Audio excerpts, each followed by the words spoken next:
Well, hello and welcome to the unofficial Unreal Engine podcast, where we talk about all things Unreal Engine and also professionally made mozzarella string cheese. We're your hosts. My name's Alex, and Jacob is still out, but I have a wonderful guest host with me. We have Tupac Martir, the one and only. Hello, Tupac. Hello. How are we? We're very well. Long time no see. It's been a while. Tupac and I just got back from Unreal Fest Europe, and we have known each other for a while and have never actually had Tupac on the podcast. So this seemed like a great opportunity to bring him on, talk about Unreal Fest, talk about amazing things in general. He's been involved with so many amazing projects, and I'm excited for all our listeners to get to learn more about that. But first, before we let Tupac speak for himself, we have to do our word association. And I have to say the Jacob thing. Please be sure to comment, like, rate, subscribe, all that good stuff. But word association. Are you ready, Tupac? Go for it. Let's do it. Home. Lisbon. Work. Around the world. Food. Italian. Travel. What I do for a living. Virtual production. Pain in the ass that we were able to figure it out. Great answer. Unreal Engine. A whole bloody universe. Fortnite. Something that I'm too old to play. Okay, and now we have a few questions. How do you take your coffee? I take it in the sense that I don't drink coffee anymore. I stopped drinking coffee 2 years ago. There you go. Favorite time of day? It varies, but it's usually just as the sun's about to set. I mean, like I said, I live in Lisbon, so I get to see some of the most beautiful sunsets every single day. Seeing them from outside my home, I have a beautiful view through the river. So yeah, it's probably my favorite. And also, you know, the amount of shows that I've lit on sunset, it's amazing. I was just thinking, like, as a lighting designer, I'm sure that's something you just have to create so often. Yeah, that makes sense. And then our final question is, when was the last time you remember laughing uncontrollably? This morning. I was on my way in to the studio from the gym. And this was a weird story. About 7-8 years, maybe even 10 years ago, a friend of mine invited me to the Royal Festival Hall when I was living in London to see Saint Etienne. And I love the band, you know, and I was like, yeah, Saint Etienne, lovely. So we go, and when we arrive to the Royal Festival Hall, it's a lovely place, and I've seen many bands there. And we go and we sit down and we're watching, you know, Saint Etienne comes out, and then one of the main songs comes up. And about 90% of the entire auditorium just got up and went, woo! To which, you know, for me and from a friend, Saint Etienne was a completely different type of band. And so this morning as I was coming in, Marianne Hobbs put it in the radio. And as soon as the first two chords came in, my only thing that I could think about was go, woo! In the middle of the street. And I just laughed all my way through until I arrived at the studio. That's amazing. I love that. Great. Well, let's get into it. So I was trying to remember how we first met. And I believe Brandon Powers had connected us at a Verizon 5G event where there was some discussions about like the future of theater and all that. And I guess Brandon knew that you were looking for some help to bring Cosmos Within Us, which I had heard of at the time, to New York for a live show there. And I had heard rave reviews about this experience over in Venice. But then, of course, what you were going to do in New York was a little bit different. So let's start with that meeting, and then we'll zoom out more to the broader picture of who Tupac Martir is. Yeah, I think that is the first time we met personally, like face to face. I guess I knew about you from Kira because of Love Seat, right? And you know, the whole thing that you were doing with her. And I spent a lot of time with Kira in 2019 in that Venice. We were the two pieces that had the most amount of people in the island. Nice. And so we kind of had to tag team each other to make sure that all our teams were fed and happy. And you know, it's not an easy feat to take that many people into an island and everything that it conveys. So yeah, I think that was the first time that I heard about you. And then we met at this Verizon space, and we realized that we had a lot of synergies in terms of what is it that performance means to us. I think that you're probably one of the 5 people that I know in the world that is as how can I put it, emotionally attached to performance as I am, and bringing it to a new world. I think there's a lot of people that care about performance, but I don't think there's that many people in the world that I see that are really passionate about the possibilities of what this can do, and how this is a true new medium for performance that can be explored and brought to a new audience. Yeah. You and I care about it so much. It's almost to our detriment, to the point where it's like we want these things to work and be successful so much that it's like, forget any commercial viability, any kind of scalability. We just want to see these things come to life. Exactly, and I think that I always say that there's a passion that needs to come through it, and we were having a discussion yesterday about this, about what makes you an artist, and we came up with this idea that the reason for it is you're trying to make things that are impossible, and that actually is the driver of it. And because it's impossible, you'll make all your body of work come around to trying to make possibility. They're trying to make it a happening thing. And obviously, there's you run into the wall. And I always say that the job that I do is being a masochist, because that you're going to fail constantly. And most people try to avoid failure as much as you can. And it's almost like failure is like, no, you have to fail multiple times until you actually arrive to it. And sometimes you arrive to it and you realize that it's not as good as I expected it to be. But oh well, it's a step forward to what we're trying to make. It's a very sadomasochistic way of living. But as I always say, then there's that moment that you reach something, you just go, this is amazing. This is fantastic. This is going to change everything. I remember when I wrote in 2006 what became Nierka. And I remember writing that I wanted to, because we've all seen screens moving on stage, right? And there's always the same projector with one single image that needs to move from right to left in 15 seconds. And the people moving the screens are trying to move in 15 seconds, but they always miss it. And the video is either before it or afterwards. And that used to annoy the bejesus out of me. And I was saying that there must be a way of tracking objects in real time so that we can send this information and we can maintain that going.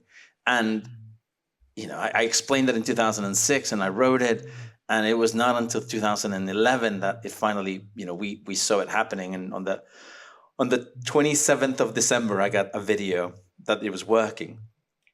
And then, all the stuff got shipped to London, and eventually we did the show. And that first moment when screens moved and everything was keystoning properly and tilting and shifting and doing everything they should do. And it was just like, wow, I've seen the future. Like, I would never forget ever being in the rehearsal, and all of a sudden I just hear someone coming up the stairs and just going, you got to come out.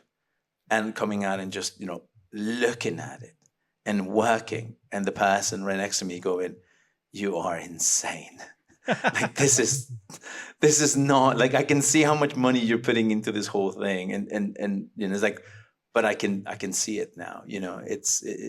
Nigel from Green Hippo at the time was just, I could see it in his eyes that he had just seen the future. He had just seen what the future of entertainment was going to be, And so I think those are the things that you live for when you actually crack something and you go, yep, that's it. That's what I was talking about. Yeah. So this is one of the questions I wanted to ask you. And it sounds like, was 2006 kind of like your inflection point where you really had a sense of what the next, 20 odd years of your career might start to look like? No, not really. I wish. I think that I went to art school, right? I have a bachelor in fine arts in painting, drawing, photography, etching, and what it was called digital art in the late 90s, which is very different to what we call digital art now. But right. It was this very, very analog to digital thing that I started playing with. And I remember when I was building all this new stuff when I was in school. I There's the story about the hands, and I made this two hands, in which this is going to sound hilarious, right? I put my hand in the lab, and it took me 3 hours to scan my hand at the DPI that I needed it, right? And then I went to the toilet, and then when I did the second hand, and then I used tracing paper, and I traced my hand completely, and then I scanned with tracing paper both of those hands, and then I went to the lab and took a couple of pictures that I had from my negatives, and I developed those, and then I did a couple of drawings with my hand on top of that drawing, and then scratched the negative in the correct way, and then took a picture of that, and then blew that up, and then brought that back into the lab, and then using, at the time, very early Photoshop, started playing with layers, and then put this really like soft type of paper on top of my hand, and then retraced my hand on top of that, and then went back to the lab and reprinted the picture and did something. So it was like this process that probably took me about 5-6 months. And then eventually we started printing, and then the printing, went through, and then eventually these hands were like 2 by 2 meters. And I brought them back to my studio, and I hung them in my studio. And this is like, at this point, I'm like 15 days away from my first solo show, which was going to have 35 images, between paintings and drawings and etchings and things like that. And I asked John Thien, who was my mentor, who, bless his soul, to come and see them. But he was giving class. He was giving a life drawing class, which I was supposed to be in that class at that point, but I wasn't, because I had to go and pick up the other stuff. So anyway, I'm like, John, you gotta come see this. You gotta come see this. You gotta come see this. And John's like, I'm teaching Tupac. I was like, but you gotta come see this. You gotta come see this. And like, give me a break. In the break, I'll come over. Okay. So then I timed it as the break, and I go. I was like, come on, John. And John's teaching. He's like, okay.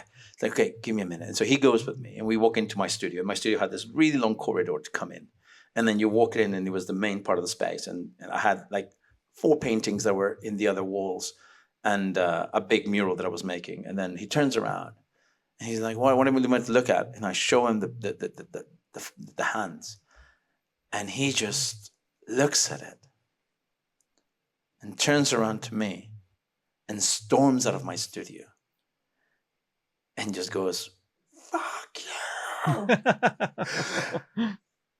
And I went, so that mean you like it? Fuck you. It's like, so you really like it? And then I brought the other 2 professors that used to correct me on a regular basis, and they both were like, what in the world have you done?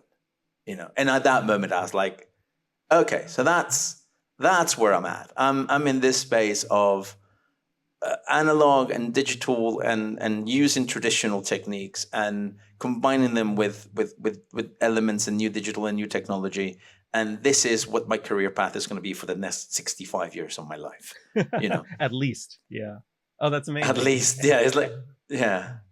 Were there signs before then of like, it seems like that's the moment where you kind of felt like, yes, this is how it all works, and this is where I feel most at home. Were there also signs before that, maybe from when you were a child or coming up, where you were also starting to play in some of these different sandboxes? Yeah, I mean, I don't know if I told you this. So I always say that that we were not. I was not poor because I was very much loved by my mother, but we were financially challenged. Yeah. And so we didn't have a lot. My mom worked 2 jobs, and we used to live in Mexico City, and it wasn't exactly the easiest thing, and so I was, because of my nature of who I am and the way that I was, which people wouldn't realize it nowadays, I was very quiet and not very flamboyant, not very out there. So I always kept to myself, mainly because, we didn't have any money, which means I couldn't go out to any of the places that people used to go out and things like, I couldn't go to the park. Like, you could go to the park, but like, the picnics and all those kinds of things. If it meant that my mother had to spend money, I would rather not go, even if I got invited. So that made me very, very reclused in the way that I was. And out of things that you kind of have a little bit of money one day coming back, I bought a magazine on basic. And so I started to learn how to code on BASIC and ASCII when I was 6 years old. Wow. And so I there's a reason I carry one of these everywhere I go, and it's because I code on my notebooks. So I didn't have time to learn on computers. I had to learn how to code on the notebook. And I would clean my code on notebooks. And then we could afford 1 hour on the computer every Wednesday. And so I would go to a computer and I would try to have my code as clean as possible to make sure that my code worked. And then because I was a nerd, I became friends with kids that were really cool for school. And so they became my friends so that I can help them. And I was cool about it because they had a Commodore 64. Mm-hmm. And so I could learn how to code and like I could play on a Commodore 64. So while they were playing, ping pong and whatever, I was just on the Commodore learning and doing things and trying things. So all of a sudden, it's like I have a computer 24/7, like not 24/7, but every time I come to this guy's house, they're making sandwiches. I don't care. They're playing football. I don't care. I get to code, and so that was kind of my thing. And I always tell people that I look at technology as the same way that you look at your childhood friend, because it was there all this time and it helped me. And, I wrote my first game when I was 7. Wow. And then as lo and behold, because, I lived in Mexico. So getting games wasn't exactly the easiest thing. Let me rephrase that. Getting games legally wasn't the easiest thing. So I became friends with the guys. There were 2 brothers who used to sell pirate PC games. And one day, I think I was about 10 years old, my mom would take me there on Thursday. So I used to pay for myself by bagging groceries. So from the age of 6, I started bagging groceries for people. In Mexico, it's very common that children basically go over there and you sit there. They're called matches, cerillos. And so you bag the groceries for somebody and then you take them to the car and they give you a little bit of money. And, that now I realized very early that all the kids will arrive at like 9, 10 o'clock in the morning. So I would be taken at 6 a.m.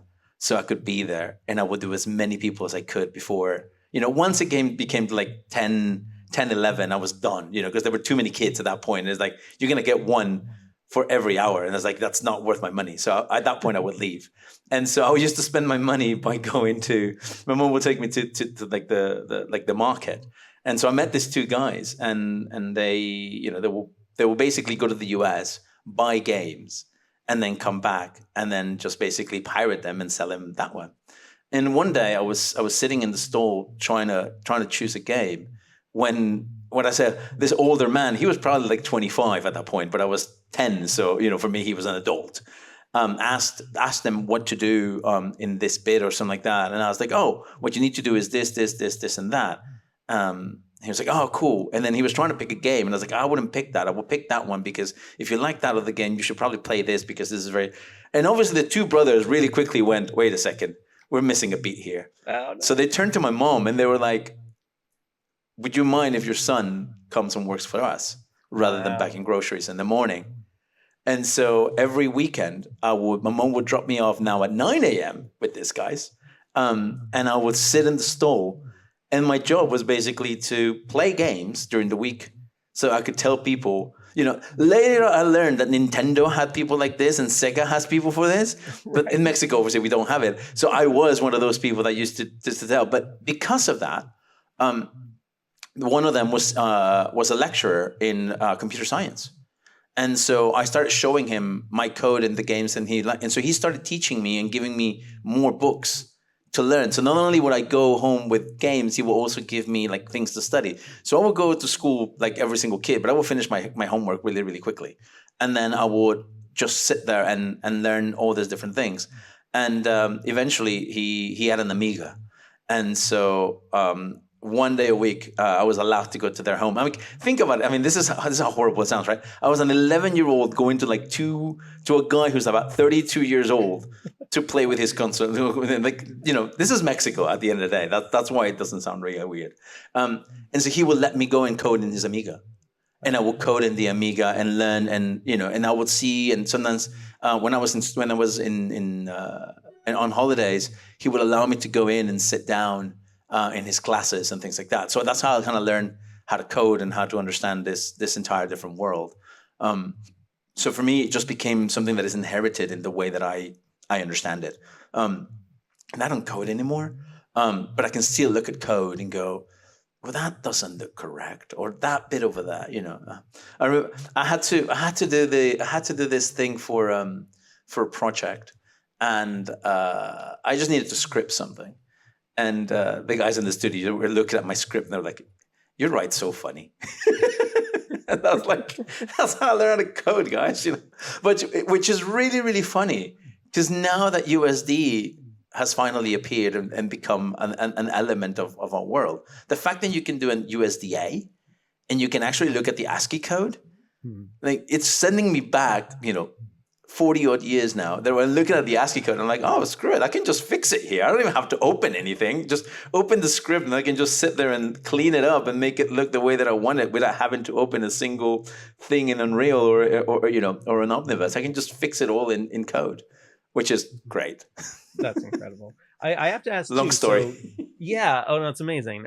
So I'm hearing so much about like the technical side of how you became, a coder, and there's this awesome nerddom to the whole thing. But also, I know there had to have been a very clear artistic spark along the way as well. So like, let's start with making your first video game when you were 7. Did that feel more like a technical kind of thing, or did you even then feel more of the creative and artistic side of it as well? I would say that I didn't feel creative at the time. My parents are both economists, so numbers are a big thing in my family. My mom, who passed away, she passed away with 5 masters and a PhD. My father has 3 PhDs and 2 masters. His last PhD was at the age of 75 in mathematics. Amazing. So there's a lot of numbers that we thought that's where I'm really good at. My mom always gave me culture because she thought that it was good to make me a rounded human being. We used to go to the orchestra every Sunday and the cheap seats and just watch, and listen to the orchestra, which, being mathematical, music was amazing. But I think she just did it to kind of maintain me on a normal way. And it was not until, I would say, the first time that I thought, oh, I can do something like this is when I was like 14, 15 years old in my art class, where I did something all made out of points. Of course I made it out of points. There was no lines, there was no drawing, there was no etching. It was just using points in order to make an image. Which, when I look at point clouds, it's really funny because all I can think about is like, okay, this is, put it to me in plain and let's look at it. And it was not until we moved to Italy, when my mom was a diplomat, that she gave me a camera, mainly because she thought, you're going to be traveling around Europe, you want to take pictures for, that you can remember for the rest of your life, without ever thinking that I would be traveling for the rest of my life. But I became, once again, because I was still very reclusive. I was very, very, very, very much not a very sociable person. I used the camera to kind of let me become this personable human being. And in Italy, it's actually where everything that you see nowadays kind of comes alive. But I used that camera so much that I could take pictures without looking through the mirror. Like I didn't have to look through the viewer. I could take pictures just because I became so close to that camera. And then going into the dark room and understanding the dark room and understanding the printing techniques and all the other elements that go into it, that's truly when I started feeling that, okay, there's something in here. When I applied to college, I applied to do psychology with a minor in art, thinking that photography was going to be like a thing that I did. And then I think it was my second semester in college when I was like, screw it, I don't want to be reading about people. I want to be learning about people. And the only way I know how to learn about people is taking pictures and doing this. I was very blessed. I was taught very early by a professor, by Father Don Dole, who's a priest from the Society of Jesus, but he was also a photographer for National Geographic. And so when I committed to go to Creighton, one of the things that he promised me was that I was allowed to skip photography 101, 201, and 301. So I could go straight to 401 with him to do photojournalism. And so, he took me to the reservoir, and I was with the Lakotas for 2 weeks, and I developed film. And one of the pictures that I developed in that film made it to the cover of National Geographic, and it was just like, this is fantastic. This is what I want to do. But then that's when I changed my major to art. And they were like, well, if you're going to change your major to art, you need to start from scratch. So you need to take Art 101, Art 102, Art 103, live drawing, all those kinds of things. And I took live drawing class. I took Art 101 with Bob Bosco, who eventually became one of my professors. And I liked it, but I wasn't thrilled by it. And then on my fourth semester at college, I had to take live drawing classes. And that's where I met John. And my life changed. All of a sudden, I met this amazing human being in John Thien, who, God knows what the hell he saw, but he saw something. And I ended up shifting my main professor, who was a photography professor, to John. And from there, it was just like, the only way I can put it is a very Karate Kid kind of thing, where he expected so much out of me to do, but I would sit at his studio for 2 or 3 nights every week and watch him work, so I could understand the process of working, the process of being an artist, and I became his assistant. And then one day he was like, right, see that line, that line, that line, yeah, I want him on that canvas, and so I had to do that. And I moved him, and then I showed up the following day. He said, "This is my canvas. That's your canvas. Here we go." And then, literally in a Mr. Miyagi kind of thing, he will tie my right hand. He will tie my left hand. He will only let me do lines with one, points with the other, cold colors, warm colors, and all these things, so that his entire approach was technique cannot be a disruptor. It has to be. You have to feel so comfortable that whatever is in your mind, you're able to achieve it, because the technique is not a problem.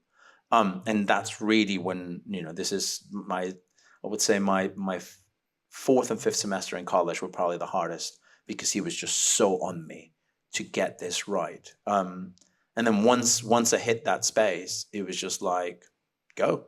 And, then it was all about my creativity, all about the things that I could do, the way that I would grab a ceramics technique or an etching technique and bring it into painting, or bring it into drawing and bring it photography, going into, doing 3D, like literal 3D world, not computer 3D world.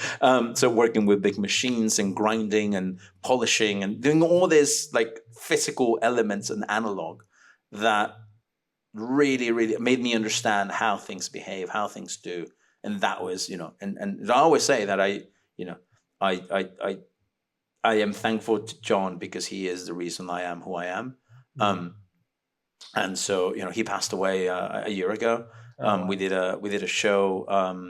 We did a show at Sonar a month and 10 days after he had passed away, and we dedicated that show to him, because he truly had always this thing. And one of the funniest things, I was talking to his widow the other day, because I talk to her on a regular basis. Every time I do something, every time I win something, I let her know that something's going on. And apparently, I used to have a boombox in my studio when I was in college. And when I left my studio, obviously I left the US, so I couldn't bring anything. And I left my boombox, and he took that boombox and put it in his studio. And he used to listen to that every single day and use it, because it was a way for him to be connected to me, which I always thought was really, really nice, and tells you about the bond that I had with this human. That's amazing. What kind of music would come out of that boombox? Oh my God, take a guess. It will be, I mean, this is the late 90s. So, there's a lot of really good hip hop. There's a lot of really good, there's a lot of really good grunge and that kind of thing. But also being Mexican, I remember, especially when I was painting, there was a lot of things that needed to come out of this Mexican side of me. So I was listening to a lot of Mexican bands, a lot of traditional Mexican music. It was just something that called me. a lot of 80s sounds from the radio will come through, and a lot of mixtapes that I used to find. And also late 90s is the beginning of of all the torrents and all the type of things that we were using at the time. So it was, there's a lot of Napster that made it to my boombox. Yeah. I want to ask you, because there's of course a very contentious discussion now about AI and the ability for someone to just type in a prompt and generate whatever they want. But what I think you're demonstrating so well with your history so far is this fundamental foundational understanding of the tools, the ASCII code, touching all these artistic mediums, literally getting your hands dirty with figuring out how to use all of them. And then, of course, that eventually goes on to inform the actual digital art you're doing. Do you think anyone nowadays who comes to art of any kind, primarily using AI tools, is missing out by not doing some of those things that you did? I'm not going to say that there's, my generation did it better. No, I don't think it's that. I think that there's a beauty about drawing things out. There's a beauty about working it out on a piece of paper. Mm-hmm. And even if it's just a sketch, just to kind of get the dimensions right, and just to kind of get the feeling of what that space needs to look like, that for me is a very needed way of doing it. Like I like to do things analog and kind of work it out first, mm-hmm. and then go in and, because I'll be lying if I said I didn't use any of the tools that are out there. Of course I do. And when GPTs came to be, I spent 2 weeks of my life learning how to write a GPT. Sure. Yeah. And like grinding it out. And I wrote about 15 or 20 GPTs in that period of time to the point that now it's part of my workflow. Mm-hmm. I write GPTs for every new thing that I'm doing. I write a GPT that holds all the information, that has all these elements, so that, I'm currently working on the piece where I have 32 different teams that are working with me. So rather than spending my day answering questions, is like, I've made a GPT. If you have a question, first of all, ask the GPT. If it can't answer it, then come to me.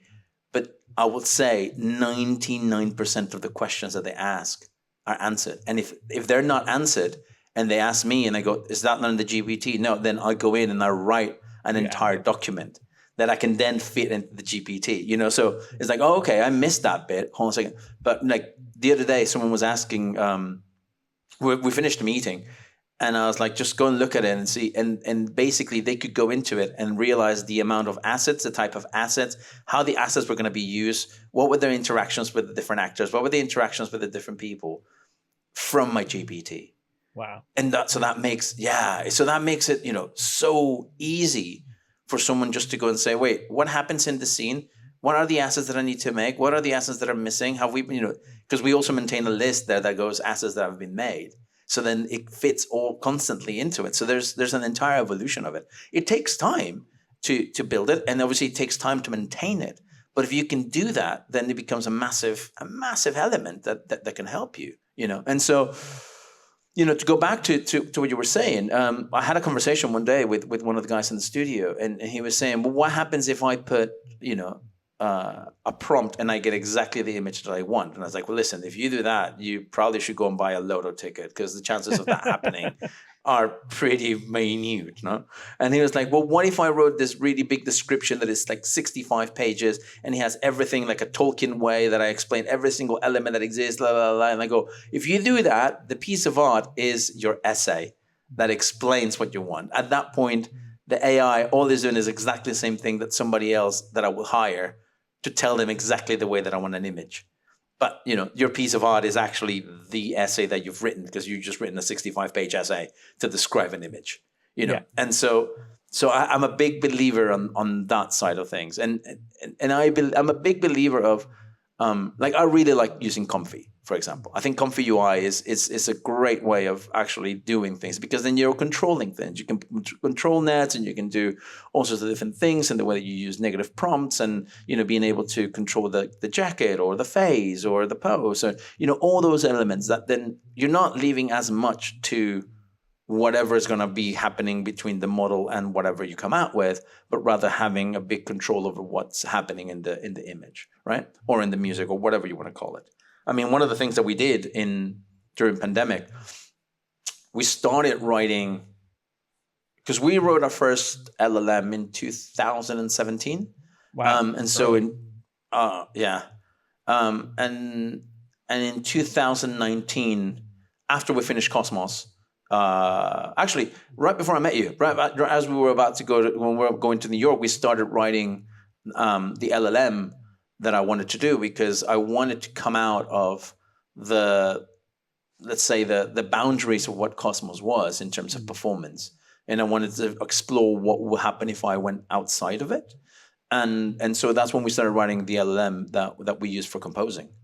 And so that was kind of the first time that we delved into a very heavy type of LLM. And, the way that we treated that eventually, because, pandemic happened, so that means we had more time than I expected to actually train an LLM. Rather than going in and trying to find stems that I liked, I will pay musicians to do sessions. So I would do sessions where they were at home and I was on the other side, and they will perform for 45, 50 minutes for me, just playing the bass or playing the guitar, whatever. And then we would use those stems to feed into our model, so that the model understood the type of music that I liked, the way that I wanted to compose, and that's kind of where this 24 hand signals kind of came from. So it became an evolution of all that process, so it's still a very, very human element of it, and I think that's the part is, if you just give it to a machine and a machine doesn't, then that's not correct. I think if you maintain this element of, okay, I have an idea, I give it to the model, to the AI, it gives it back to me, I do something else, I find it back, taking it, very similar to the way that I did my hands. It was like this process of going back and forth, back and forth, back and forth, so that the AI is more of a helper or an assistant, or, we all know that. I mean, I wrote my entire dissertation about the idea that Leonardo da Vinci didn't exist, not in the way that we think that he exists, because, they had a lot of helpers. They had a lot of assistants, and so if you look at them as tiny new assistants that you can use, then that's the way that in a certain way, we're going back to the Renaissance, to using people as assistants in the way that they used to be used as assistants back in the day. It's a great analogy. Yeah, like a lot of people don't know, Michelangelo did not paint the Sistine Chapel. He was overseeing, all of his assistants painting the Sistine Chapel. And yes, there's certain parts that he took ownership over, but that's such a great analogy with AI and treating it as assistants. Now, of course, all these tools, there's still kind of a sense of garbage in, garbage out, and you need to have a sense of taste and style and curation, and you need to know what you want to get out of these things for them to be useful. Now, you, of course, have built up your sense of taste through all these years of tools and kind of keeping right on the bleeding edge of what's possible. But for someone who's starting out now, let's say there's someone listening right now who is just in school, maybe they're in art school, and they're trying to figure out how to develop their sense of self, taste, their artistic sensibilities. What would you recommend they do to start to develop, who they are in that respect? This is going to sound like I am the most pretentious son of a bitch in the entire world, right?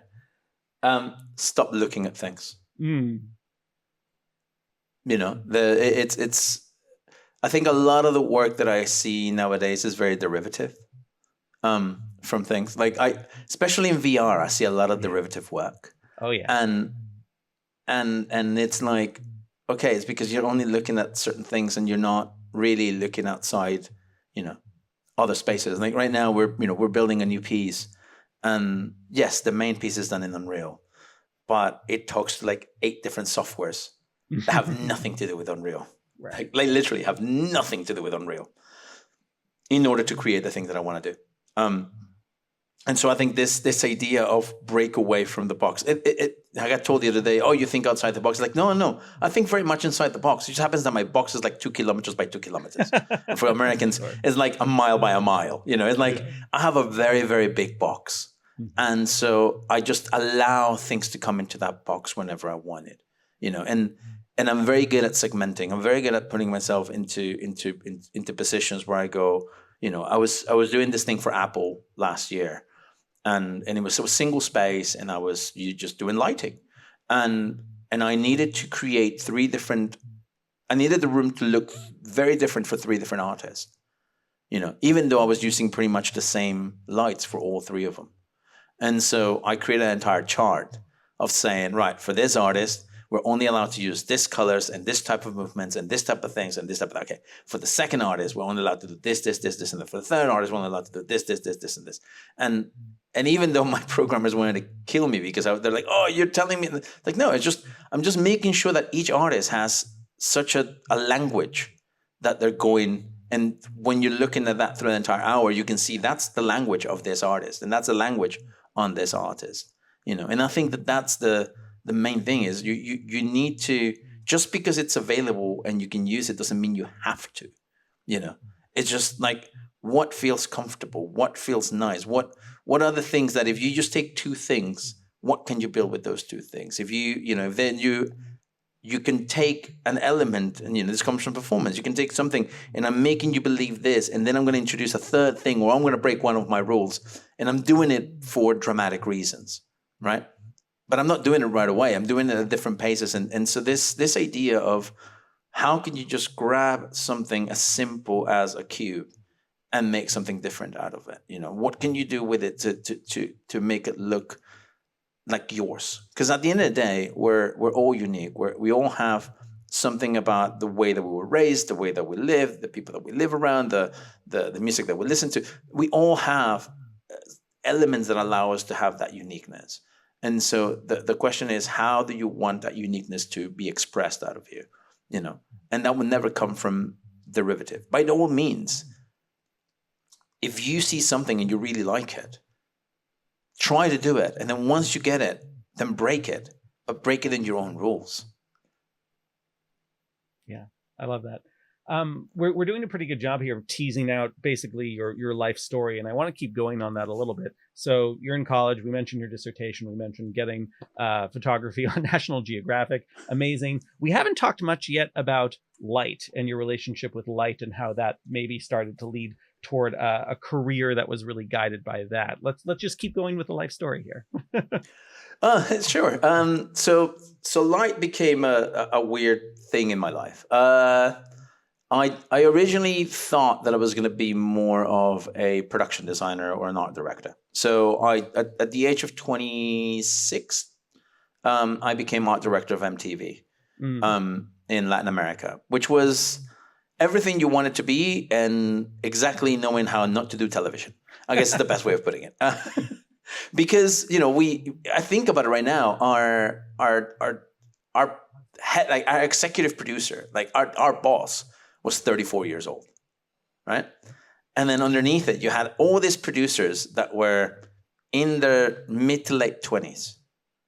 There wasn't that many people that were above 30 in that group. And you're talking about MTV Latam. So there's about 40 of us, right? Making shows daily for multiple parts of the channel and whatever you want to do it. So it was like this huge summer camp kind of thing, and it was also Mexico City. The moment it was vibrant and the bands and everything that was going on. And I remember doing various sets that I thought looked amazing. And then the gaffer at the time, or the lighting designer, just doing things that I didn't really like. Mm. And I was like, and then he would do certain things on other sets that I didn't think were that good. And just the lighting would just enhance them. And I was like, I need to learn that. I need to learn how to do that. And so I went to, I had become friends with bands and their teams. So I kind of tagged along with some friends that started teaching me about lighting. And then I went, all the way to the back. So I started like, how do you rig a light? How do the lights behave? So I could understand all this. And then eventually moved to the front to understand, how do you program lights? What's a palette? How do you put things together? How does a wash behave different to, I know how much a wash weighs and I know how much a profile weighs, but what are the biggest difference that they have and elements like that, how can I use a Fresnel? How can I focus this? And that kind of gave me a new language of doing things. And from there, it was one of those things where all my friends were saying, as soon as you understand this thing, you're gonna really love it, because then it's like painting in life. You know, you're painting life on a 3D space, and it was like, oh, this is amazing. And out of just one of those things, a friend of mine asked me to come and see a band, and I was like, okay, sure. I went to see the band. I really liked them. And she was like, we're going to do a show at the Hard Rock. Would you like to do it? And I was like, you know, I've never programmed a show in my entire life. She was like, no, but I'm sure that you can figure it out. And I was like, yeah, I can figure it out. And so and then the band that was going to play before them sent me an email also and said, hey, we heard you doing Austin. Can you do us? And I was like, sure. And all of a sudden, so I've gone from doing one band and I'm doing two bands. So that, I came, like, once again, I came from the opera house. I came from this thing. So obviously I have an entire notebook that has all my cue stacks and, how I need to follow them in the way that you would in an opera. And I did this two bands. And because I came from this performance-based thing that we used to do, and coming from a very artistic vision, I made them look very different. And all of a sudden it was like, no, you're staying with us. And so I started working with, at that point, became the two hottest indie bands in Mexico, and the affluence that they had, and the way that we got to play with Mogwai, and we got to play with Ratatat, and we got to play with all these different bands, and that just kind of like enhanced my idea of what light could be, and the bands and the music. So it has a massive, massive repercussion in the way that I see art. And so when I moved to London, because I was like, I want to test myself in London. I think I'm good enough. Here's me not really knowing what the hell I'm talking about. And so when I moved to London, I was 30. I was about to turn 31. Yeah. So I left everything behind me in Mexico, and I moved to the UK thinking, 2 bags and my pride, thinking that I can make it in here. And so I started looking for, talking to people and trying to see things. And all of a sudden it was like, someone at a rental house said, why should I hire you when I have a list of 50 people that I can hire who have done a job for me before? And I was like, you have a point. So if you need me to start in the warehouse, I'll start in the warehouse. Like I'll do whatever you need. I'm comfortable enough to know that as soon as I get an opportunity, I'll be able to step up to that one. And so one thing led to another. And one day I got a phone call saying that I did something for the BBC with Justice that looked really, really cool. And then that got me another job. And then eventually I get this phone call saying that this designer is doing a show for London Fashion Week, and he's going to have something like 360 fixtures to do a spiral. And they wanted to know if I could come in and program that, because, at that point I had learned very well how to program, and, 350 fixtures in the way that it needed to be is a bit complicated. So I was like, yeah, sure, I'll come and do it. And as life would have it, I'm sitting there and I'm trying to, I put everything as much as I can in the way that I understand I'm going to be needed. And the lighting designer walks in, and it's this Italian guy called Manolo. And Manolo has Marco. Marco is his translator, because Manolo doesn't speak. Well, at the time, he didn't speak very good English. And so he turns around to Marco and says, "Dì al programmatore che abbiamo bisogno di fare questo." And so I hear it, and I'm just like, okay. So I start programming that. And so before even Marco comes and tells me what to do. And then he says something else, and I'm just reacting. And all of a sudden, Manolo just turns around and goes, "Wait, you speak Italian?" And I was like, "Yeah." He's like, "Great." And so that started this really, at the time, beautiful relationship of us working together. And he took me to Paris to work with him, and then I will work with him back in London. And so I learned how to light fashion. And so all of a sudden I have this idea of how to light music and how to light fashion and how to light art. And, little by little moved into architecture and all these different elements of how to understand light. And up until this point, I still think that I get asked to light things because I light them in my own style of the things that I like and the things that I don't like, and I bring a different approach to it. Because there's always said that there's 2 ways that you become a lighting designer. One of them is by pushing boxes, and from pushing boxes to hanging, from hanging to this, slowly make yourself up to the desk and then program. And then there's people that went to art school and then learned how to program and build their stuff that way. And it's like, I went to art school and I also learned how to push boxes. So I have this really weird concept of how light behaves and how to make it work that just happens to be liked by a lot of people. And you know, and I've been blessed to have worked with, you know, with Vivienne Westwood and Alexander McQueen and Elton John and Beyonce and, you know, a lot of other people that, you know, have just enriched my career in some amazing ways. Yeah. Yeah, it did sound like Elton John's plane was a really happening place to be. Sounds like he was really nice to you guys. It was fun. It was enjoyable. And I have to ask too, when did you come across Jules Fisher?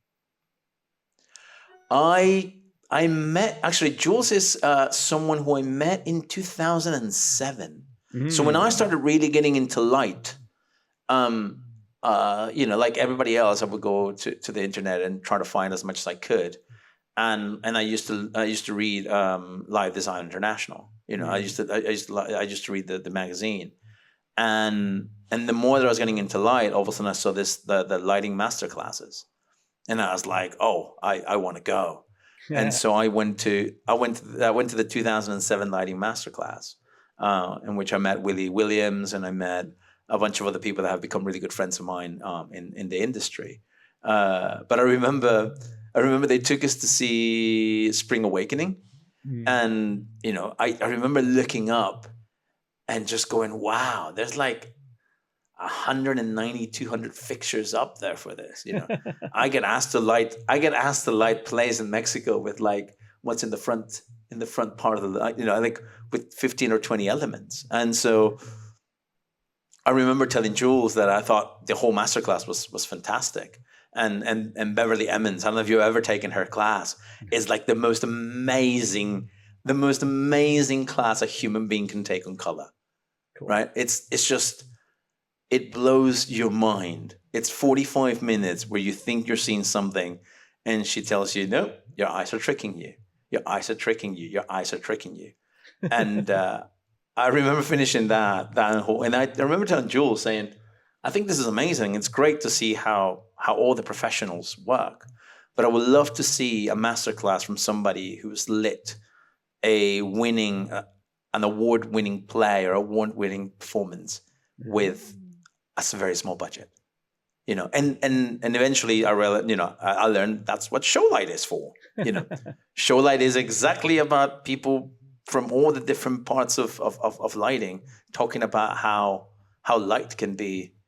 It can be done in different levels for different types of things, you know. And so I would say if anyone cares about light, you know, go to Showlight next year. It's going to be somewhere in France. And it's the most amazing. Like, I remember going in 2009 and learning about how the presidential debates were being lit. Oh, interesting. And all the, like, yeah. And somebody else was talking, that's when I met Andy Watson from Radiohead, and he was talking about how he did, you know, all the different designs he did for Radiohead.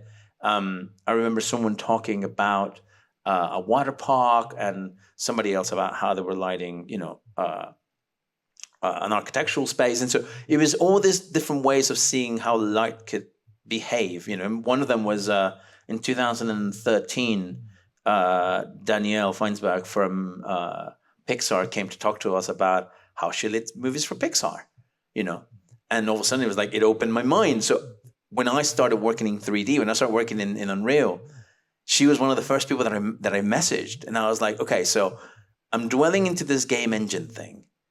Explain me now how all of this works for light, you know. And having that very close element of her explaining was really, really interesting, you know, and understanding how real life light, because I know how real life behaves.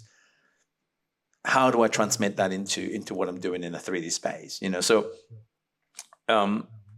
that's kind of the long story about how I met Jules. Yeah. And then obviously I met him when I came to see you in New York.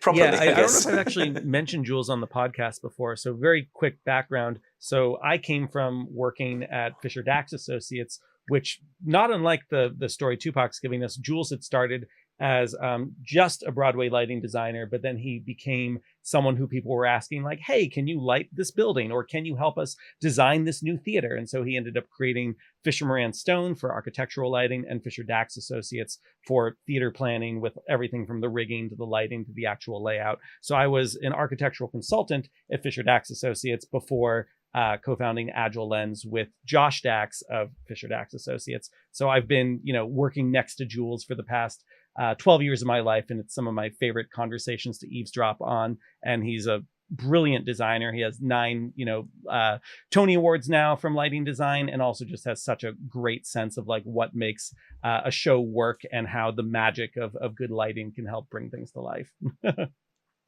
And he's got an amazing partner with Peggy. Yeah, also the way that Peggy Eisenhower.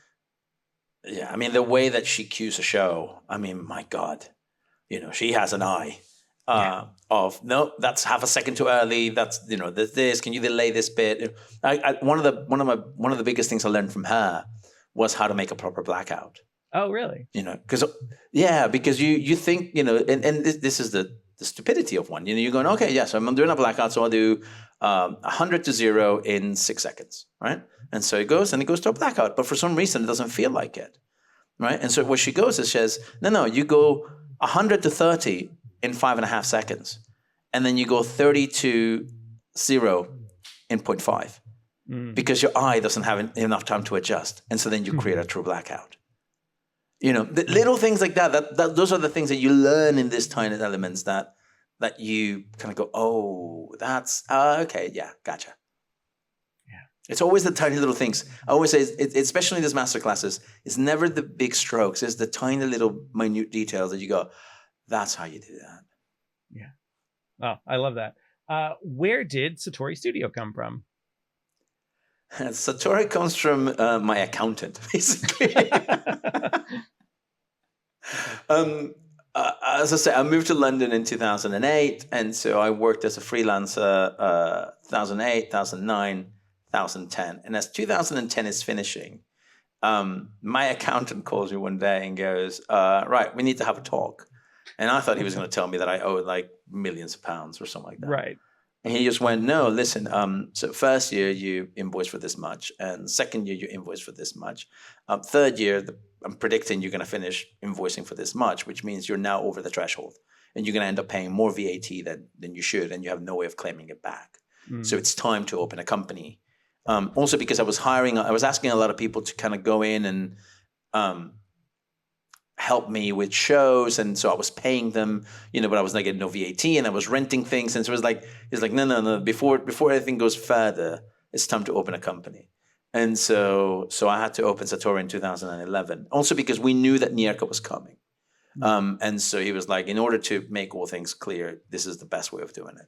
And so that's kind of when I had to open the company, and my first employee is now a director in the company, who's Muli, who is now the head of lighting and video at the studio, and that's kind of how it had to happen, and then it was just one of those things where one thing led to another, and there was a moment in 2019 where we were 50 people plus 10 freelancers, and you just kind of sit there and you go, at which moment did we move from being 3 dudes in a garage to being 60 people with massive amounts of office space and contracts and NDAs that are I have one NDA that has 350 pages, and you're just like, I went to art school.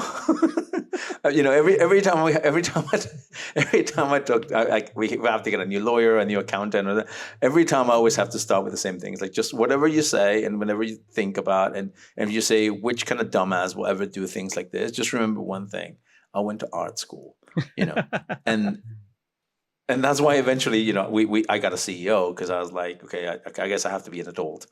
So I have an adult in the room now every single time. But it's that thing of, I went to art school. Most people that went to art school that I know don't finish this thing that I'm doing at the moment. So that's kind of where the studio comes in. And it's and Satori is it's a word that I learned when I was 15 years old, which is something that is beautiful, but it's not perfect.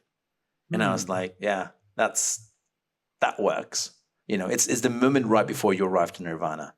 It's just right underneath it. and with this idea that I'm a big believer that perfection is unachievable. So, you can only try to get there. Doesn't mean you're going to get there. So it becomes almost like a way of living and saying, yeah, we're going to try our hardest, but we understand that achieving perfection is impossible. Yeah. Now, did I hear correctly that you are not the CEO of Satori Studio? That is correct. I am not the CEO. So this is really interesting because we have a lot of discussions on the podcast about, figuring out where my strengths are, where my weaknesses are, and how to like find a team that balances all that out. And I think a lot of people, especially if they found a company, they do feel like, well, the only way I can really guide the vision of this company is if I am the CEO, or you find someone who you really trust. So walk me through a little bit, deciding how you think of yourself within the Satori Studio framework, and then how you assembled kind of the right leadership team to do the things that you don't want to do or aren't as good at as they are. I think that a lot of it came from. So this is one of those, once again, one of those things where you go, Jesus, sometimes I do have a vision. In 2017, 16, yeah, 2016, yeah, 2016, I was sharing a small office with a friend of mine, and this is April 2016. Sorry, August 2016, and I had an idea of where I wanted to be, but at the time I had done NERCA in 2012, which basically ripped me to pieces because of the financial crisis and everything that happened. So, long story short, I was broke. And I was broke for a long period of my life. But I was just finally coming out of that, and things were always happening, but it was just very, very difficult, because you're paying massive debts, and so you never feel like you have a stronghold in what you're doing. And I knew at that point, as I was sharing this office with a friend of mine, and he had 3 desks in that office, and another friend of ours had 2 desks, and I had 1 desk. Right, because I was like the one that needed 1 desk, and so as 2016 begins, as September of 2016 begins, I'm doing quite a big set of shows, so I need a couple people to help me. So they start coming and working with me in the studio. Now, all of a sudden, like I said, I only have 1 desk, so the 3 of us are crammed into 1 little desk as we're working through. And I was having conversations for a few other pieces of projects that were coming along. And that December of 2016, I got asked to be in a trip to China for the UK government to talk about VR. And as I was over there, it was, I was there with Framestore, MPC, a bunch of the big hitters of VR at the time, and then a lot of people from VFX and, the Royal Shakespeare Company. And there's all these people that you just go in, like I am the only independent studio here, like I'm a tiny studio of 4, I guess, at that point. And one of the funniest stories is I had a Chinese man show up with $1 million on the briefcase to invest in my company. Wow. To which I was just like, I don't think I can do this. Something tells me that this is not the way that it works. And at the time, Ruben was our handler within the UK government. And he kind of looked at it and went, right, this is nuts, right? He's like, what the hell are you doing? Like, explain. And so he worked with me on my pitch of the company and what we're trying to do and things like that. So when we came back from China, I maintained conversations with Ruben, and I was like, I know where I'm going to take this company. I know where I want to be with this company. Even though we were, like I said, 4 people, 3 of us Mexicans, and we will call the Mexican mafia.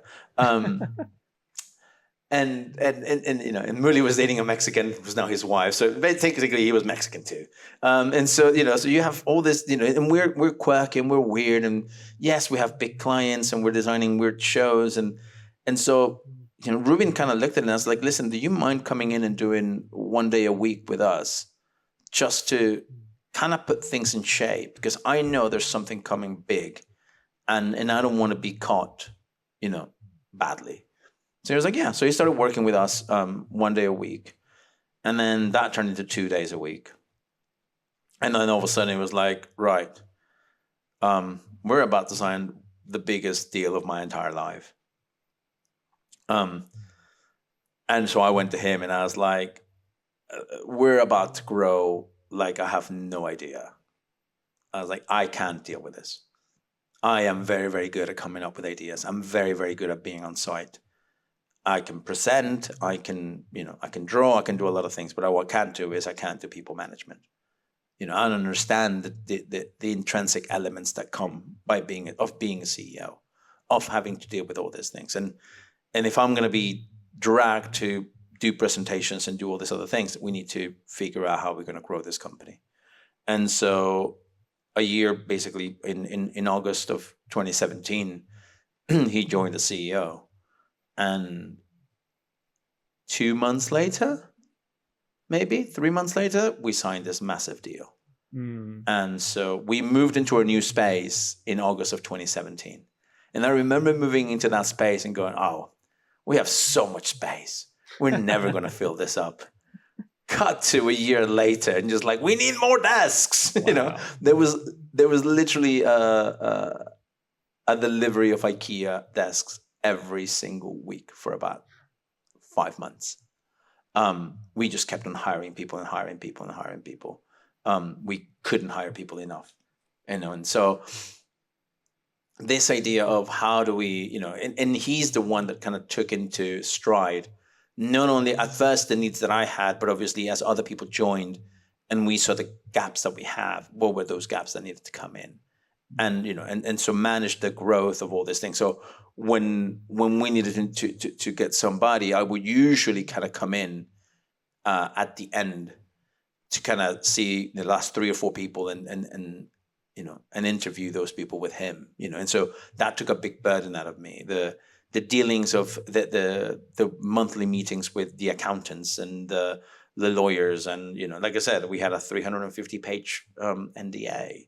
It's like, and then it was also like, okay, we need to bring producers because I can't be producing everything. So then that's when producers started coming into the studio, and then I was like, at the time, my role was creative director, and there was a moment where I was like, I cannot be the creative director. I'm sorry.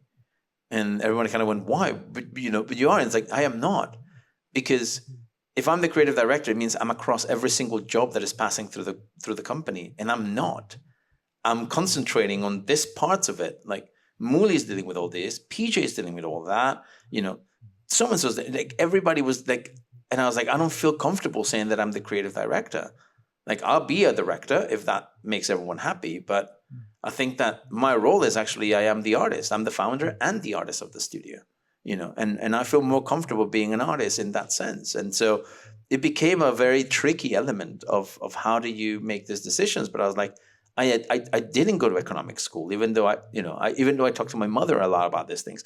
But I ended up talking to my mother more about leadership. Like, I remember when we moved into the studio, so this would be in August 2017, I remember having a crisis in October and deciding that I needed to talk to a psychologist. And I went and talked to a psychologist for the next probably 6 months because I, every other Friday, because I wasn't sure that I could be the leader that a team that big was going to need. I knew what was going to be asked out of me, and I wasn't sure because I had grown a company out of being a freelancer. So I knew my survival skills. I didn't know the survival skills that I needed to have in order to be a leader for 50, 60 people, because I could see that that's where we were heading. And, and this is, like I said, this is October. I mean, we just signed when I was like, crap, this is about to get real and it's going to be a lot of people. And so, I had to spend a lot of time learning how to be a leader for all of them, and to reshape my leadership skills and the things that I needed to do, and the places where I was allowed to go in and the places where I needed to take a step back and allow other people to flourish, to develop themselves. One of the things that I think I take a lot into heart is how many people that have left the studio are now in really important positions, and that are growing, and are are changing the way that we do many things in lighting, and in 3D, and in Unreal, and all those kinds of things. I feel really, really proud of those people, because they, for better or for worse, they took a culture and they understood the culture of it, and I was able to, sometimes for good, sometimes not, to raise up to the occasion, to let them grow, and to give them the tools for them to go on with their careers. And I think that's a very important moment that I understood in my career. Yeah. Oh man, I'm enjoying this conversation so much, and I'm very sad that we don't have that much time left. I know a lot of people are hoping that we're going to talk a little bit about Unreal Fest. I think we probably have to have you back for a part 2, and we can go through Cosmos and Unique and Fallout, and really do a deep dive into some of the specific projects you've worked on. But before we cover some Unreal Fest Prague, I think I just want to zoom out a little bit and ask you about client work versus your own personal work, because when I first really started to interact with you during Cosmos, I was so struck by what a personal project it was, and this was clearly not something that any client had asked you to do. This was coming from you, and you had assembled the team and the resources and the venues and everything needed to bring this to life. So when you approach either deciding whether to take on a client project or allocating those resources instead to something that you want to create, what kind of math is going through your head? I have a clear math of 3 for them, 1 for me. 3 for them, 1 for you. Yeah. So, for every 3 that, it's almost like I get a bonus point. Once I do 3 client jobs, I'm allowed to do 1 of mine, but mine would usually be more brood. Mine will go, I have a piece that I've been working on since 2004. And if it means that I get to spend 3 weeks of my budget to deliver that a little bit better, to grow it, then that's what it is. I always say that when we work for somebody, when you hire us to come in and do client work, I'm a designer. I'm an artist, but for you, I'm a designer. And the difference is, as an artist, it's my decision and the buck stops with me. And I make that last element. And you might like it, you might disagree with it, you might, whatever. But it's my, it's my name that is going up in the tin and the lights. And therefore, I get to make that last decision. When I'm working for a client, there's a lot of things that I don't know. So maybe I'm doing something and I go, oh, it would look amazing in green and red, and they go, nope, it has to be blue and yellow, and you're like, but it looks amazing. And it's like, yeah, but blue and yellow is the colors that we're going to use for the, it has an entire campaign behind it, and so you have to understand that there's, they know more about their brand, they know more about who they are and what they represent than you do, because unless you've been working with that company, and that happens. Sometimes you have been working with that company for 15, 20 years, and you do really understand the ethos of it, but they know it better than you do. And I always say, it costs me exactly the same to do it green and red than it makes me to do it blue and yellow. That's the reality of it. It's just my ego that is getting in the middle of it. And so when I design for people, usually I try to check my ego at the door. And I'm just a facilitator. I'm someone who has an understanding about how to do things. And I am someone who can lead a team in order for us to achieve a goal. But you're hiring me for those skills. I want to point out to our audience how rare Tupac as a person is, because we're talking about someone who has a very strong artistic vision, but can also put that ego aside and be more of a facilitator, help someone else with their vision. He's technical, he's creative, he's doing all these things where, at least in my career, I'm lucky if I can find someone who can handle 2 of those things well. I mean, especially coming from the world of architecture and dealing with starchitects who ostensibly are supposed to be serving their clients, like the crazy egos that, as I'm sure you've experienced as well, Tupac, can be insane with how much an architect wants to put their stamp of what this building should be. And sometimes it's more sculptural and it doesn't actually serve a function for the building. But, ostensibly you should be more of a facilitator in that role. And I'm surprised how often ego gets in the way of those things. It does, but I think I would tell you that my ego used to get in front of me for a long time, and I was very, I'm very grateful. There's a senior principal called Nicholas Reynolds, and who works at Populous, and he taught me very hard how to check my ego. It was a very it wasn't easy, but it was one of those things of what is going to serve the architect best. Now, what's going to serve the architecture? What's going to serve the client, the needs of the client, and how are we going to solve this? And so I think that when when we do music, your artist is king or queen. Yeah. When you're doing fashion, the clothes are king. No one's coming to see your light show. They're coming to see the clothes.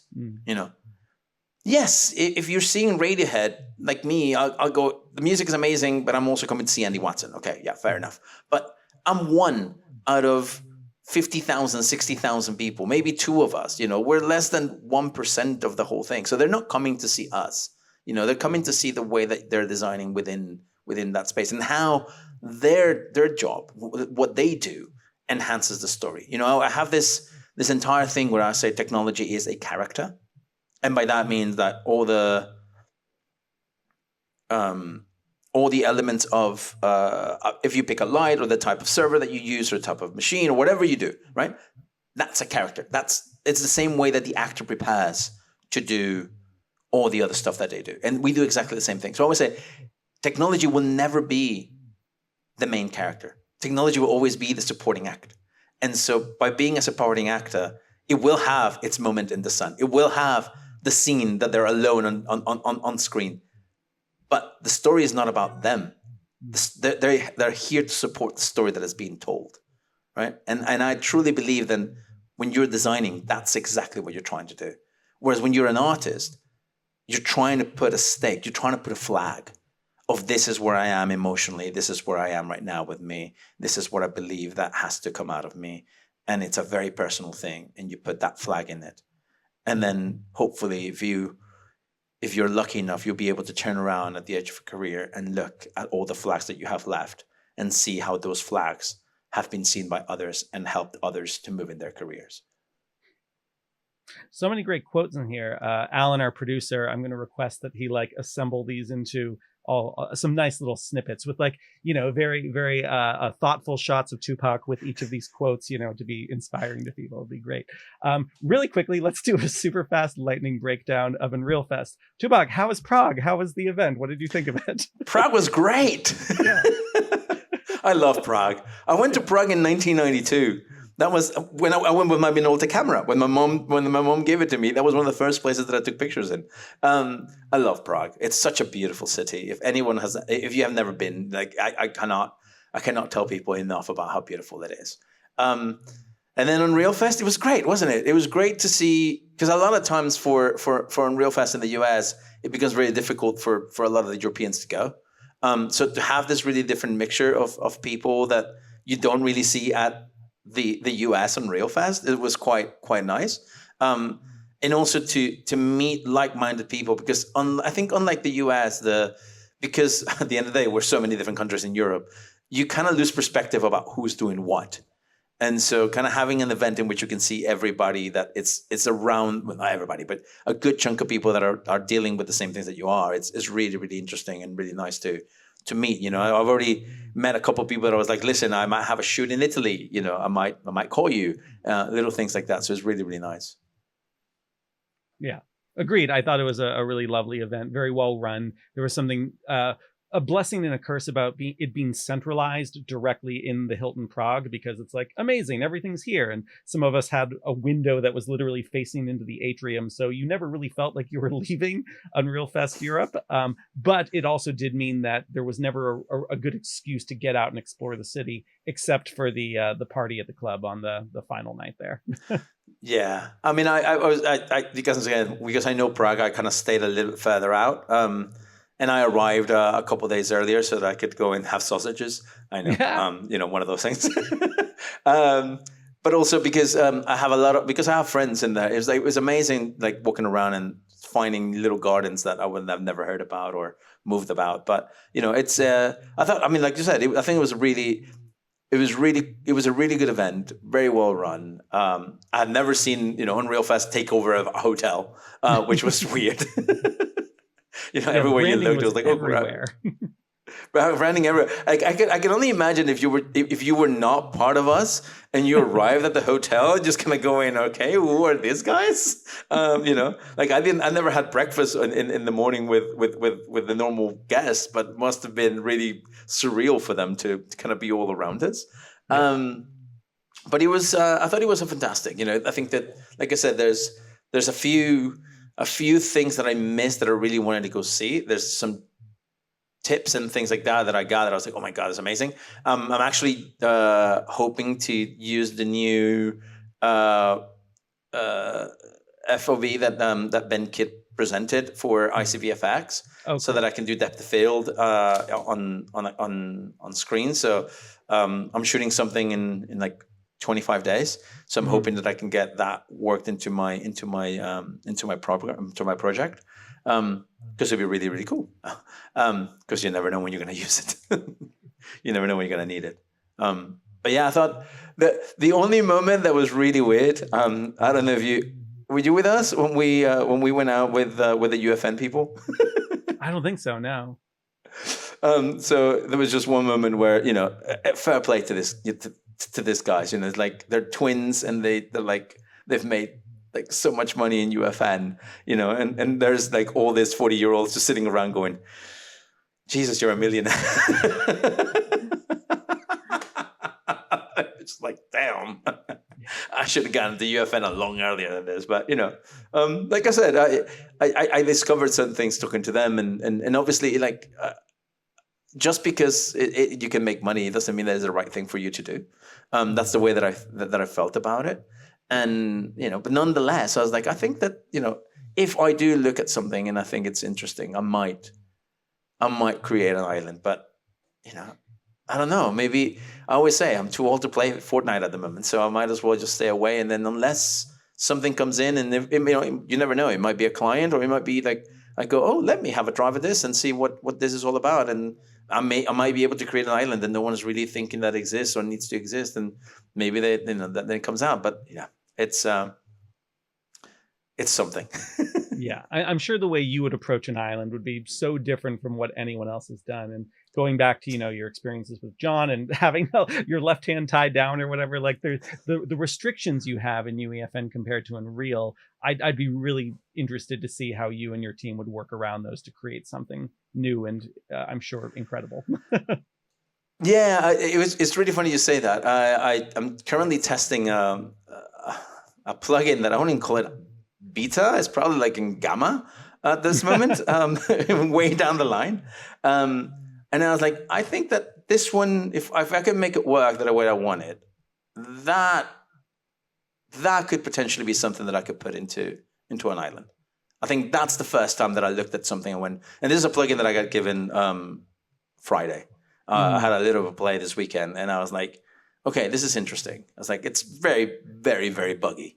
But it was one of those things I went, this could be actually an interesting thing to use and to play around with. And if this works, I could potentially now see myself making an island, So you never know. Maybe in 6 months ago, I had a long conversation with Haas about this and, about making islands. And that was the nice part about, about going to Unreal Fest, as it always is, meeting and seeing friends and seeing people that you don't really get a chance to see. Like, I haven't seen you since last Unreal Fest in New Orleans, and last Unreal Fest, I think.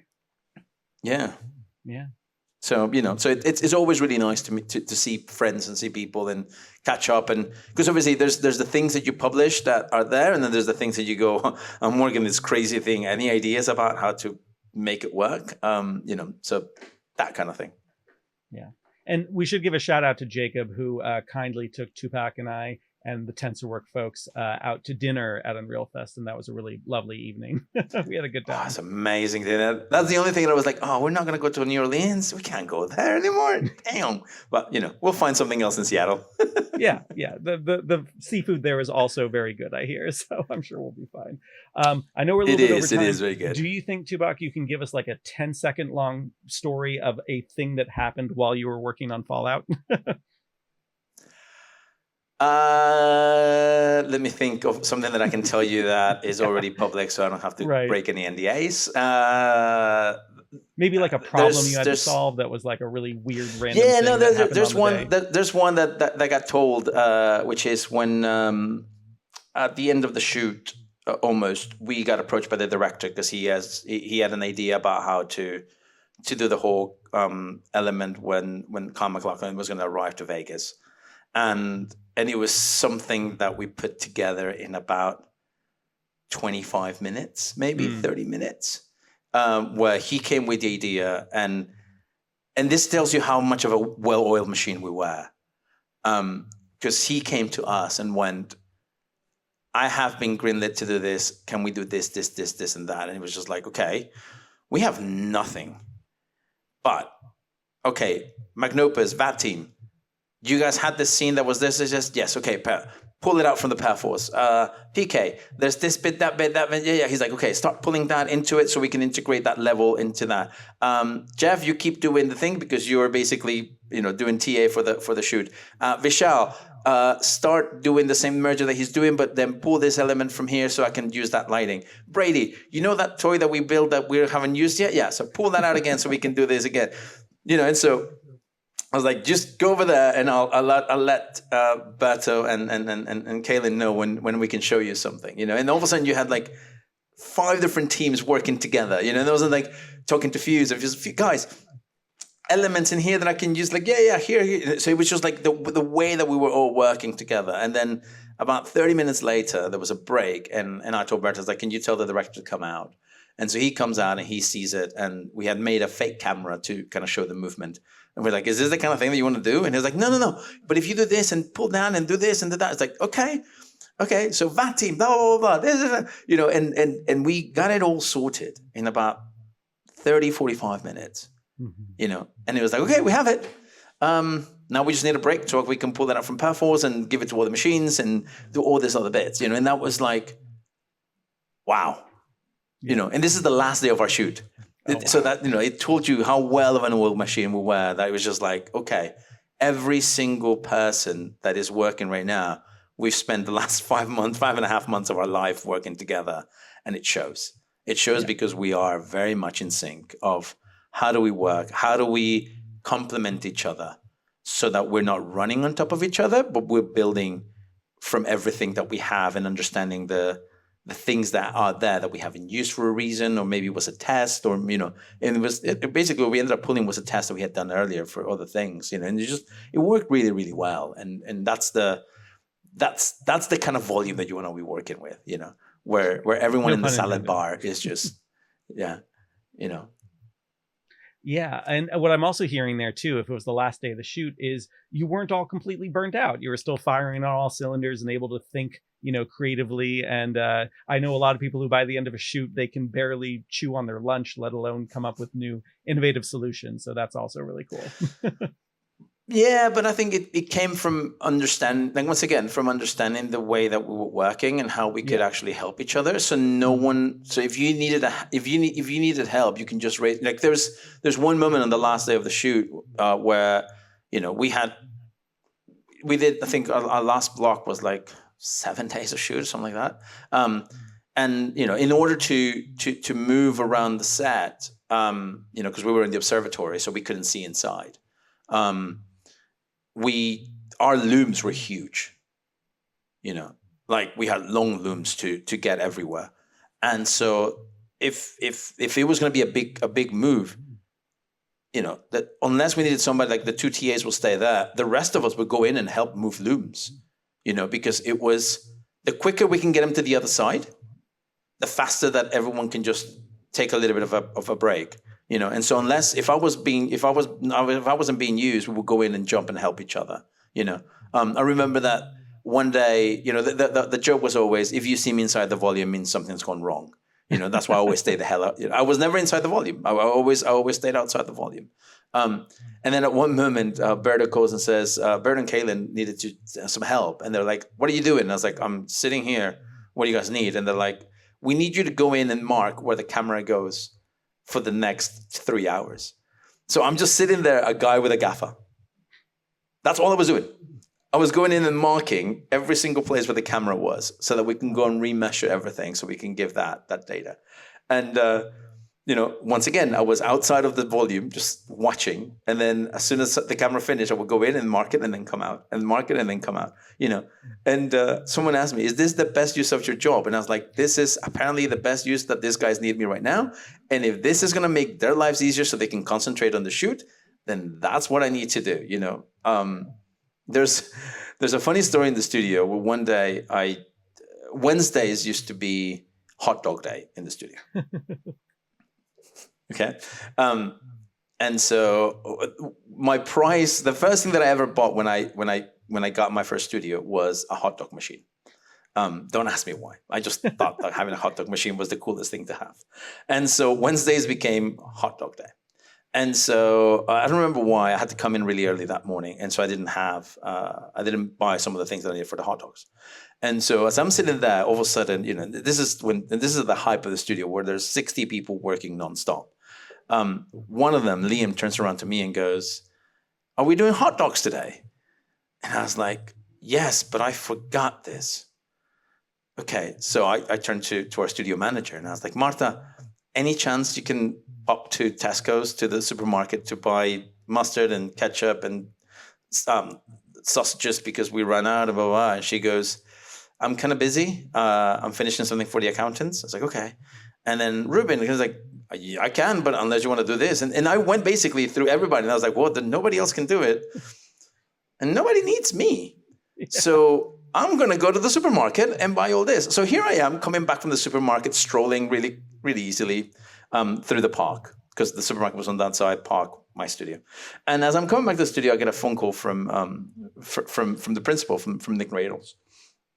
And he goes, "Hey, mate." I was like, "Hey, how you doing?" He goes, "Well, what are you up to?" It's like, "I'm just walking back from the supermarket. I went to get hot dogs and mustard and ketchup for hot dogs for hot dog day."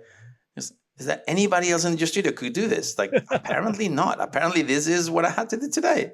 He's like, "All right, cool. Speaking an hour for your call?" Yeah, speaking an hour for the call. I love that. So, Yeah. Well, they say the job of a good leader is just to remove barriers so your team can do their jobs well. And if everyone else had more important things to be doing, I think it's a good sign that the best thing you could do is get them hot dogs. Exactly. So, but yeah, there's quite a few stories on Fallout that I think eventually will start coming out once we get a little bit of clearance from the powers to be. There's quite a lot of workflows that we would like to hopefully share with people in terms of what we did and shout outs to a lot of people that did some brilliant work, from the way that the volume was built and with Fuse, the stuff that Magnopus and all the VAT team was doing, which was just fantastic, and then the coordination into it. Obviously, Berto and the whole All of It Now team, which was just like spot on in terms of the things that we were doing and the way that we were innovating, and so it's a really nice show to look at and go, that looks good, and to see people really liking it's also really, really cool. Yeah. Well, I know Jacob is super sad he couldn't make this discussion, so we have to find a way to get you back for part 2, maybe once some of those clearances have happened, and we'll do a deep dive on some of this stuff. But I want to thank Tupac so much for all of his time on today's episode. Thanks to Vikas and Gustavo and everyone at Light Twist for our studio, Alan, our producer. And Tupac, where can people find you if they want to reach out? Handles are different because the social medias are different, but most of them are at Tupac Martir and at Satori Studio. Yeah, cool. And we'll put some good links in the show notes of the things you should all check out. And there's so much more we could be talking about. I feel like we barely scratched the tip of the iceberg here of the we didn't even talk about the engine, which is the hardest one. Yeah, we didn't even get into like when did Tupac first try Unreal Engine, which is like one of our standard questions. So we'll save all that for part 2. But thanks everyone so much for listening. Be sure to like, rate, subscribe, all that good stuff. And we'll see you next time. Tupac, any final words for our listeners out there? Any words of inspiration? Anything else we can throw up on a quote keep page? failing and keep failing. That's a good one. Great. It's the only way. Yeah, keep failing, everyone. Don't be afraid. It's going to be fine. Till next time. See you all later. Goodbye.